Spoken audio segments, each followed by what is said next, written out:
Sebelum lanjut nonton video ini, jika kalian suka dengan channel Pegawai Jalanan, silahkan kalian support kami dengan cara subscribe dan klik tanda loncengnya. Silahkan gunakan headset Anda untuk mendapatkan kualitas suara yang jernih. Selamat menonton.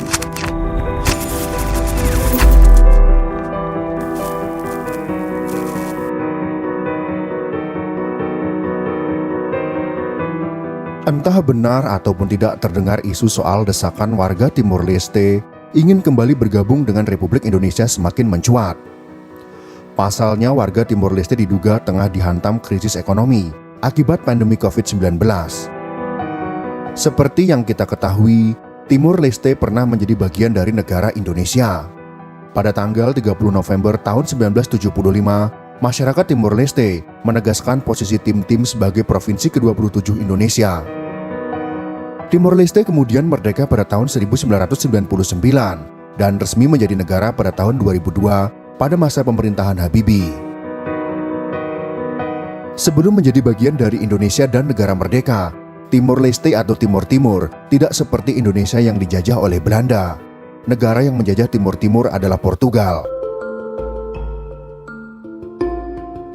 Pada tahun 1974, revolusi bunga terjadi di Portugal yang menyebabkan instabilitas politik di dalam negeri. Portugal semakin kewalahan menghadapi pemberontakan di negara-negara jajahan di Afrika. Masyarakat Timor Timur memanfaatkan momen tersebut untuk memproklamirkan berdirinya suatu bangsa yang merdeka melalui pembentukan partai politik. Oleh karena itulah, wilayah Timor Timur atau Pulau Timur bagian timur belum menjadi bagian dari negara Indonesia sejak awal. Berbeda dengan Pulau Timor bagian barat yang dikuasai Belanda atau yang nantinya menjadi Provinsi Nusa Tenggara Timur atau NTT. Namun ternyata proses kemerdekaan tidak semudah yang dibayangkan.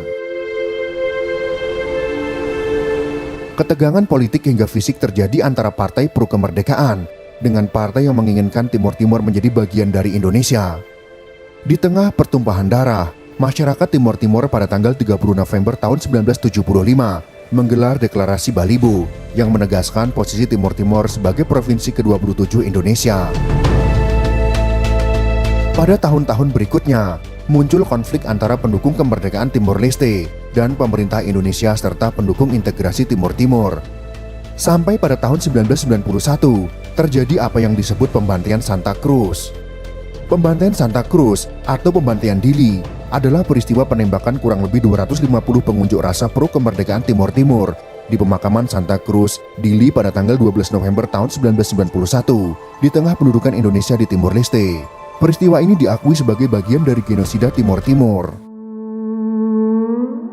Pada bulan Oktober tahun 1991, sebuah delegasi yang terdiri dari anggota parlemen Portugal dan 12 orang wartawan dijadwalkan akan mengunjungi Timor Timur. Para mahasiswa telah bersiap-siap menyambut kedatangan delegasi ini. Namun rencana ini dibatalkan setelah pemerintah Indonesia mengajukan keberatan atas rencana kehadiran Jill Joliffe sebagai anggota delegasi itu. Joliffe adalah seorang wartawan Australia yang dipandang mendukung gerakan kemerdekaan Fretilin. Kekecewaan ini menyebabkan situasi memanas antara pihak pemerintah Indonesia dan para mahasiswa. Puncaknya pada tanggal 28 Oktober, pecah konfrontasi antara aktivis pro-integrasi dengan kelompok pro-kemerdekaan yang pada saat itu tengah melakukan pertemuan di gereja Motail Dili. Pada akhirnya, Alfonso Henriquez dari kelompok pro-integrasi tewas dalam perkelahian dan seorang aktivis pro-kemerdekaan, yaitu Sebastião Gomes, yang ditembak mati oleh tentara Indonesia. Saat tentara Indonesia berhadapan-hadapan dengan pengunjuk rasa, beberapa demonstran dan seorang mayor Girhan Lantara ditusuk. Stahl mengklaim Lantara menyerang pengunjuk rasa, termasuk seorang anak perempuan yang mengibarkan bendera Timor Leste. Aktivis Fretilin, yaitu Constancio Pinto, mengatakan beberapa orang mengaku dipukuli oleh tentara dan polisi Indonesia. Di dalam tempat pemakaman umum, tentara melepaskan tembakan ke arah ratusan warga sipil tak bersenjata sebagai upaya perlindungan diri.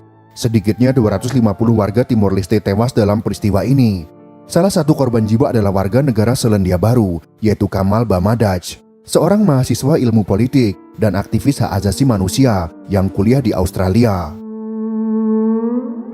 Pembantaian ini disaksikan oleh dua jurnalis Amerika Serikat, yaitu Amy Goodman dan Alan Neiron, dan direkam oleh Max Stahl yang diam-diam membuat liputan untuk Yorkshire Television di Britania Raya.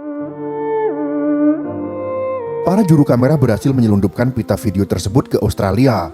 Mereka memberikannya kepada Saskia Kouwenberg, wartawan Belanda, untuk menghindari penangkapan dan penyitaan oleh pihak berwenang Australia. Video ini kemudian ditayangkan dalam dokumenter First Tuesday berjudul In Cold Blood: The Massacre of East Timor di ITV di Britania pada bulan Januari tahun 1992. Rekaman Stahl ditambah kesaksian Nairn, Goodman, dan rekan-rekan sejawatnya memicu respon keras di seluruh dunia.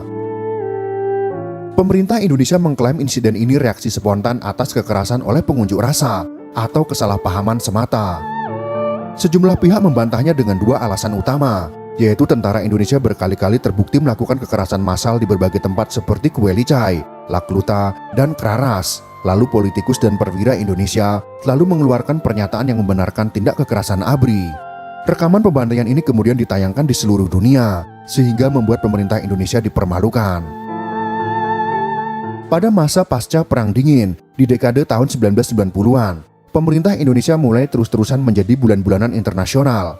Salinan rekaman pembantaian Santa Cruz disebarkan kembali ke Indonesia, agar masyarakatnya bisa melihat sendiri tindakan yang ditutup-tutupi oleh pemerintahnya.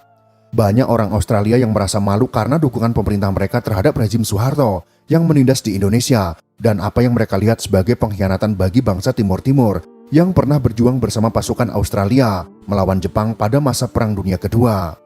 Banyak pihak yang menggunakan isu Timor Timor sebagai salah satu sarana memukul dan mempermalukan bangsa Indonesia di percaturan internasional. Presiden ketiga Republik Indonesia diwariskan Timor Timur yang selalu penuh gejolak sejak berintegrasi dengan Indonesia pada tanggal 17 Juli tahun 1976. 7 bulan setelah B.J. Habibie memegang tampuk kekuasaan, atau tepatnya pada tanggal 19 Desember tahun 1998, Perdana Menteri Australia yaitu John Howard mengirim surat kepada Presiden Habibie. Ia mengusulkan untuk meninjau ulang pelaksanaan referendum bagi rakyat Timor Timur. Pada tanggal 30 Agustus tahun 1999, dilaksanakan referendum dengan situasi yang relatif aman dan diikuti hampir seluruh warga Timor Timur. Namun 1 hari setelah referendum dilaksanakan, suasana menjadi tidak menentu. Terjadi kerusuhan di berbagai tempat. Sekjen PBB akhirnya menyampaikan hasil referendum kepada Dewan Keamanan PBB pada tanggal 3 September tahun 1999. Hasilnya yaitu 344.580 suara atau 78,5% menolak otonomi. 94.388 atau 21% suara mendukung otonomi dan 7.985 suara dinyatakan tidak valid. Hasil referendum tersebut kemudian diumumkan secara resmi di Dili pada tanggal 4 September tahun 1999. Akhirnya masyarakat Timor Timur memilih untuk memisahkan diri dari Republik Indonesia. Menurut Kofi Annan, hasil itu menunjukkan bahwa penduduk Timor Timur menginginkan kemerdekaan. Pada saat yang bersamaan, pengumuman itu juga dibacakan Ketua UNAMED Ian Martin di Dili yang dialih bahasakan ke dalam bahasa Indonesia, Portugal, dan Tetum. Dalam pidatonya, Annan meminta semua pihak menghentikan segala tindak kekerasan yang selama 24 tahun mengakibatkan penderitaan di Timor Timur. Meski secara keseluruhan suasana di Timor Timur mencekam, di beberapa tempat, sebagian kecil penduduk sempat melontarkan kegembiraannya dengan berlarian ke jalan dan bersorak-sorai. Mereka saling berpelukan dan bertangisan, meski saat itu artinya Timor Timur lepas dari Indonesia. Namun mereka masih melalui proses yang panjang hingga diakui dunia dan mengubah namanya menjadi Timor Leste. Presiden Habibie yang tidak mempertahankan Timor Timur mengutarakan alasan dan fakta yang sangat cerdas mengapa melepaskan Timor Timur dari Indonesia. Alasan pertama, Timor Timur dengan populasi sekitar 700.000 rakyat telah menarik minat dunia. Tapi saya punya 210 juta rakyat. Jika saya biarkan tentara asing mengurus Timor Timur, secara implisit saya berarti mengakui bahwa TNI tak bisa menjalankan tugasnya dan ini bisa berakibat buruk bagi stabilitas negara. Dan saya tak mau ambil resiko ini. Masalah Timor Timur sudah harus diselesaikan sebelum Presiden keempat RI dipilih, sehingga yang bersangkutan dapat mencurahkan perhatian kepada penyelesaian masalah nasional dan reformasi yang sedang kita hadapi. Alasan yang kedua, saya menganggap Australia sejak lama telah menjadi sahabat Indonesia sejak proklamasi kemerdekaan 1945.